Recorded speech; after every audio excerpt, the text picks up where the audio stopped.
আসসালামু আলাইকুম। আমি এখন বর্তমানে কুড়িগ্রাম জেলার সোনাহাট স্থলবন্দরের কাছে বেইলি ব্রিজের নিচে দাঁড়িয়ে আছি। আর এই বেইলি ব্রিজটা অনেক স্মৃতি সংরক্ষণ করে আমাদের যুদ্ধের ইতিহাসের।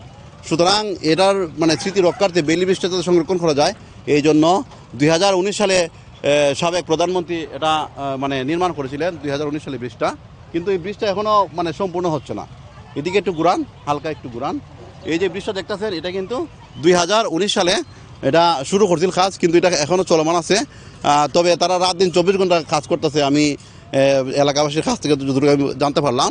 আর আমি আরেকটা জিনিস দেখাইতেছি, এদিকে হচ্ছে আমাদের যে পুরাতন ব্রিজটা আছে, এদিকে একটু ঘুরান, হালকা একটু ঘুরান এদিকে। এই যে সামনে যে একটা ব্রিজ দেখতেছেন, এখানে একটা সামনে একটা ব্রিজ দেখা যাইতেছে। ওই ব্রিজটা অনেক দিন ধরে ব্যবহার করা হচ্ছে, কিন্তু এটা প্রায় ব্রিটিশের তৈরি করা। এটা হচ্ছে ব্রিটিশের তৈরি, প্রায় 150 বছরের কাছাকাছি হবে ব্রিজটা। এটার মাঝে কিন্তু প্রচুর যানবাহন, কিন্তু এটার মাঝে প্রতিনিয়ত প্রতিদিন কিন্তু এই যানবাহন একটা গাড়ি যখন যায় তখন অন্য গাড়ি দাঁড়িয়ে থাকে।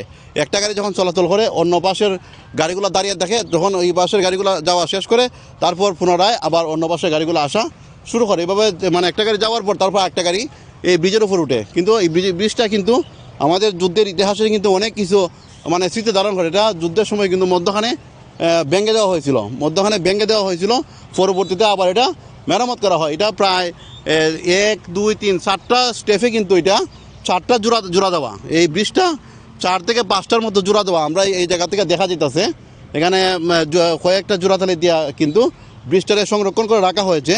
কিন্তু এটা যে কোনো মুহূর্তে কিন্তু ভেঙে যাবে। এটার উপরে দিয়ে সোনাহাটি স্থলবন্দর থেকে যে ভারতের যে পাথর আসে, পাথর এবং কয়লা, এই এই গাড়ির এই যে ব্রিজটা আছে, এই ব্রিজের উপর দিয়ে কিন্তু সোনাহাটি ওই স্থলবন্দর থেকে যে বাস ট্রাক যেগুলো আসে এগুলো সব কিছু এই এটার উপর দিয়ে যায়।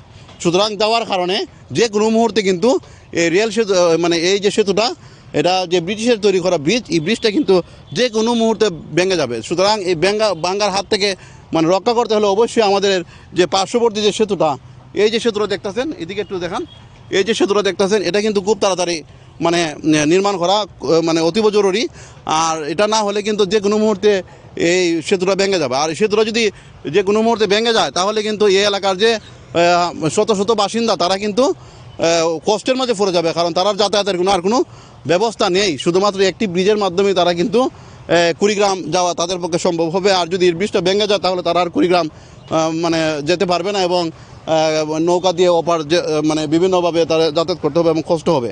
সুতরাং এই মুহূর্তে আমি মনে করি তারা যেহেতু দাবি করতেছে এই ব্রিজটা, তারা কিন্তু যে কোনো মুহূর্তে ঝুঁকিপূর্ণ যেহেতু রয়েছে, সুতরাং এই ব্রিজটি অসম্পূর্ণ কাজগুলা সম্পূর্ণ করার জন্য এলাকাবাসী জোর দাবি জানাচ্ছেন। আপনি এদিকে আসেন, আপনি এদিকে আসেন, আপনারা ঘুরান, এদিকে ঘুরান। আপনাদের ব্রিজটিটা কতদিন ধরে কাজ চলতেছে মনে করেন? 19 সাল থেকে। 2019 সাল থেকে? 2019 সাল থেকে। 19 সাল থেকে। আর এখন বর্তমানে তারা কাজের কি পরিমাণ তারা মনে করেন কাজ কি করতেছে, তারা মনে করেন কাজ করতেছে, কিন্তু সেইভাবে না, কত স্পিডে না, স্পিডে কাজ করতেছে না, ধীরে স্থিরে কাজ করতেছে, ধীরে স্থিরে কাজ করতেছে। আচ্ছা আচ্ছা। এই ব্রিজটা না হওয়াতে আপনার কি কি অসুবিধা হচ্ছে একটু বলেন। আমাদের অসুবিধা এই ব্রিজ যদি না হয়, আমাদের এই ব্রিজ ভেঙে জায়গা, বুঝছেন, 2 দিন 3 দিন পর ব্রিজ ভেঙে জায়গা, ভাঙার পরে মানুষের এরকম চাপ লাগে, যাওয়ার মতো কোনো পরিবেশ হয় না। নৌকা লাগে 2 দিন পর 2 দিন 3 দিন পর ভেঙে জায়গা। আচ্ছা আচ্ছা। প্লেট পরে জায়গা। আচ্ছা, প্লেট পরে জায়গা? হ্যাঁ, পরে জায়গা। পরে গেলে গাড়ি পরে না? গাড়ি আটকে থাকে, মানুষ যাওয়ার মতো কোনো বুদ্ধি থাকে না। প্লেটের নিচে জায়গা, গাড়ি? হ্যাঁ, নিচে জায়গা। পরে ওই গাড়ি ভেগুতে তুলে। হ্যাঁ, ভেগুতে তুলে, তারপর আবার ঠিক করে। হ্যাঁ, আবার ঠিক করে টাকা আছে, মানুষজন যাইতে পারে। ও আচ্ছা, এইভাবে চলে অনবরত গাড়ি? এইভাবেই চলে, ভাঙাচোরা অবস্থা, কয়েকদিন পর ভেঙে জায়গা। হ্যাঁ। আর এই ব্রিজটা তো মনে করেন আপনার হইলে তো মোটামুটি একটু, আপনারা ওই যে বন্দরের যে গাড়িগুলো, ট্রাকগুলা লোড গাড়ি, এগুলো তো যে কোনো মুহূর্তে ভেঙে লিতেছে। হ্যাঁ, আমাদের এই ব্রিজ হলে আমাদের খুব সুবিধা হইতাছে। হ্যাঁ, সব সুবিধা হইতাছে। যাই হোক, এলাকাবাসীর দাবি, আমার যে পেছনের যে ব্রিজটি দেখতে পারতেছেন, এটা কিন্তু অনেক লম্বা। মোটামুটি ব্রিজটা হয়ে গেলে তাদের যে এই যে বর্তমান ব্রিজটা আছে, এটা কিন্তু 150 বছরের পুরানো ব্রিজ। এদিকে ঘুরান। এই ব্রিজটা কিন্তু প্রায় 150 বছরের ব্রিটিশের তৈরি করা ব্রিজ, এবং মুক্তিযুদ্ধের অনেক ইতিহাস কিন্তু এই ব্রিজটা সাক্ষী। এই ব্রিজটা কিন্তু যুদ্ধের সময় ভেঙে দেওয়া হয়েছিল, যাতে পাকিস্তানি হানাদার বাহিনী যাতে প্রবেশ করতে না পারে, তারা নিরাপদের জন্য এটা ভেঙে দেওয়া হয়েছিল। এবং এই ব্রিজটার স্মৃতি হিসেবে রক্ষা করার জন্য এটা অন্তত ব্রিজটা মানে যাতে লোড কম দিয়ে মানে কোনো গাড়ি চলাচল যাতে না করে, এবং নতুন যে ব্রিজ করা হচ্ছে এই ব্রিজের মাধ্যমে যাতে গাড়ি চলাচল করতে পারে ওই ব্যবস্থা করা সরকারের কাছে এলাকাবাসী দাবি জানান। এবং এরা স্মৃতি হিসেবে এই ব্রিজটি রাখার জন্য, যেহেতু ব্রিটিশের তৈরি ব্রিজ এবং এটা আমাদের যুদ্ধের অনেক ইতিহাস বহন করে, যে কারণে এই ব্রিজটি কিন্তু সংরক্ষণ করা অতীব প্রয়োজন। আর সংরক্ষণ করতে হলে অবশ্যই আমাদের যে পার্শ্ববর্তী যে ব্রিজটা 2019 সালে শুরু হয়েছিল এই ব্রিজটা যাতে এই ব্রিজটা যাতে তাড়াতাড়ি হয় এটাই এলাকাবাসীর দাবি। ভাইজান বাড়ি কোথায়? এদিকে আসেন, এদিকে আসেন। ও ঠিক আছে, তারা এটাই দাবি করছে। আর বিশেষ করে আমরা মানে তারা হয়তো অনেকে লজ্জা পায় কথা বলতে, যে কারণে আমি তাদের পক্ষ থেকে কথাগুলো বলতেছি। তারা এই ব্রিজটা কিন্তু তাদের খুবই দরকার। অনেক সময় তারা রুগী অথবা যে কোনো কিছুর লাগে তারা কিন্তু তখন অনেক সময় মানে এক পাশ থেকে অন্য পাশে যাইতে কিন্তু তখন গাড়ি ছাড়া কোনো বিকল্প রাস্তা থাকে না।